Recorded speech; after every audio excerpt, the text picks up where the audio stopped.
જય શ્રી કૃષ્ણ. જય હો, મંગલમય હો. વિશ્વાસ રાખીએ સગાઓ ઉપર, પણ ક્યારે વિશ્વાસઘાત કરે તે કહેવાય નહીં. વિશ્વાસ રાખીએ મિત્રો પર. જગતમાં એક જ મિત્રતા દેખી કે જ્યાં પૂર્ણ શ્રદ્ધા છે, વિશ્વાસઘાત નથી.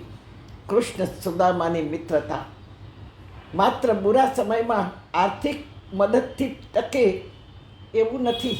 એમાં તો દેનારનો હાથ ઉપર અને લેનારનો નીચે. જાણે મજબૂરીથી માગતો હોય અને દેનાર અહંકારથી દેતો હોય. મિત્ર મટીને માલિક બનતો દેખાય, લેનાર બેબસ અને લાચાર લાગે. તેથી ગીતાએ કહ્યું છે કે મિત્ર કોણ? અદ્વેષ્ટા સર્વભૂતાનામ મૈત્ર કરુણ એવ ચ. મૈત્ર દયા એવ ચ નથી કહ્યું, મૈત્ર કરુણ એવ ચ. દયા એટલે પરાણી દીધું, પણ કરુણા એટલે જાણતો ન હોવા છતાં સામેથી જઈને એ મિત્રને ઉચકવો, ઉપાડવો, એની જરૂરત પૂરી કરવી અને પછી ભૂલી જવું. મિત્ર કોણ? કે પડ્યા પહેલાં ઉઠાવે. પહેલી ખબર પડે કે મારા મિત્રને તકલીફ છે, દોડીને આવે અને બીજા થ્રુ મદદ કરે. આ મદદ શબ્દ પણ નથી સારો. સહકાર કરે, કરુણા કરે, મદદ નહીં. ભારતીય સંસ્કૃતિમાં અનંત ગ્રંથો લખાયા છે, વેદવાણી, ઉપનિષદો, શ્રુતિ સ્મૃતિઓ છે, પણ ક્યાંય મદદ શબ્દ નથી. મદદથી જાણે સામી વ્યક્તિ હલકી ઠરે છે. કોઈ જગતમાં હલકો નથી. હા, બોલવું જ હોય તો સહકાર શબ્દ ઠીક છે. અરે એટલું બોલવાની પણ જરૂર નથી.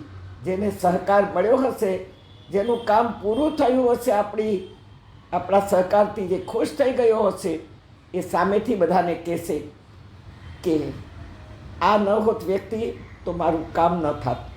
તમે જેનું કામ કર્યું, આપણે 100 જેટલું કર્યું હોય અને આપણે એને અનંત જેટલું બતાવીએ. 50 લોકોને કહી દઈએ 100 જેટલા કાર્યમાં પણ કે મેં મદદ કરી. કર્મ તો બહુ સારું કર્યું, બીજાને સહકાર દઈને, પણ 100 ગણું સંભળાવ્યું. દુનિયાભરના લોકોને કહી દીધું કે બિચારા પાસે કાંઈ નહોતું, તેથી મેં મદદ કરી. અરે ભાઈ, આપણે બિચારો ઠરાવનાર કોણ? ફળ તો મળ્યું, એને સહકાર આપીને, પણ તરત ખાઈ નાખ્યું, કાચું ફળ ખાઈ નાખ્યું. બસ કર્મ કરીએ અને ફળને પાકવા દેવાનું. પ્રભુને બધી જ ખબર છે.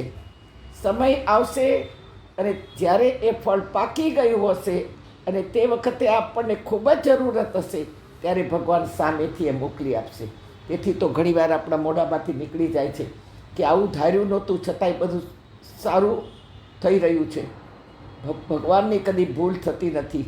આટલી મોટી દુનિયા ચલાવનારની ભૂલ થાય તો કદાચ આપણને ઉઠાડતા પણ ભૂલી જાય.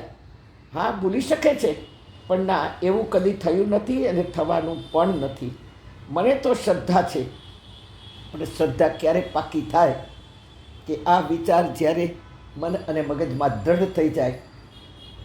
ચાહે ગિરે બિજલી ઉઠે તૂફાન, બારિશ હો દુઃખ કી છાએ અંધકાર, जीने मरने की ना परवाह करो, जीवन की नैया चलाते रहो.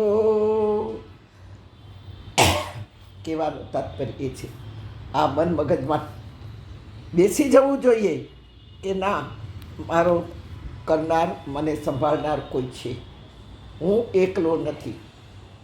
આપણા ભારતીય સંસ્કૃતિમાં મદદ શબ્દ ક્યાંથી આવ્યો? કદાચ અમીરોનો અહંકાર પોષવા માટે જ અમીરોએ જ આ શબ્દ બહાર પાડ્યો હશે કે મેં એને મદદ કરી. અને જરૂર જેને છે એને નીચા દેખાડવા મદદ શબ્દ આવ્યો. બીજો શબ્દ છે ગરીબ, બહુ જ હલકો અને એ પણ સામાન્ય નીચો દેખાડનાર. ઘૃણાયુક્ત કોઈ શબ્દ છે તો ગરીબ શબ્દ છે. અરે ભાઈ, જગતમાં કોઈ ગરીબ નથી. પ્રત્યેક માનવ લક્ઝરી જિંદગી ઈચ્છે છે અને ગમે તેમ કરીને લક્ઝરી જીવે પણ છે. તમે જુઓ, હાઈવે પરથી જતા હોઈએ કે ફ્રીવેથી જતા હોઈએ આપણી નજર આપણે બહાર કરશું બારીમાંથી તો દરેક ઝૂંપડપટ્ટીમાં ટીવી દેખાશે, ફ્રીજ દેખાશે, ફર્નિચરો મોંઘા દેખાશે, મોંઘા મોબાઈલો લોકો વાપરતા થયા છે, અપડેટ ડ્રેસો વસ્તુઓ બધી વસાવેલી દેખાશે. મદદ શબ્દને બદલે જરૂરતમંદ બોલીએ તો, ગરીબ શબ્દને બદલે એ પણ શબ્દ જરૂરતમંદ બોલીએ તો થોડો ગૌરવ બનતો લાગશે. કોઈ વ્યક્તિને લાચાર નહીં સમજવાની. એક નાની કીડી પણ સ્વમાનથી જીવે છે.